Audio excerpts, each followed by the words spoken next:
तो हेलो सांग मैंने एबे आम आसी बसी जाइछु हमर क्लासरूम भितर बसु बसु देखिली कि क्लासरूम टा बहुत फांका फांका देखा जाउछि। तापर 2 मिनिट पर देखिली सब पिला आसी बसी सारलेनी। आउ याकू देखो ये कोन पई कांदू ताकू भी पचारो टिके।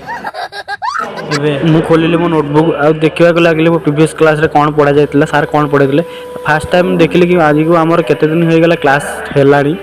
फाइनली आम क्लास को आज को हो जाइए प्राय 36 दिन हो गला। एबे हम देखिबा प्रीवियस क्लास रे कोन पढा जायतिला। तो एबे सर भी आसी पहुंच सारलेनी आ हमर क्लास नवा पे भी से रेडी हो सारलेनी। बस एबे क्लास पर हमर क्लास स्टार्ट होबो। संग माने यूनिफॉर्म रे मु केमिति देखाउ छी कमेंट रे कहबे। आ तापर हम देखले जे माउंटेन स्ट्रक्चर रो हमर डेफिनेशन पढा जायतिला। सर आसले त पचारिए बोले हम जानिथिलु। तो सर आस कैलाश भाई आमर छुट्टी नहीं घर को जीवन बाहर थे किंतु सार ताकर एप्लिकेशन अप्रूव कले बोली मन बाहर दुख ये बाबूर मन कहीं दुख टी कमेंट निश्चित जनइबे। जदि वीडियो भल लगे लाइक कर शेयर कर। रही जय जगन्नाथ।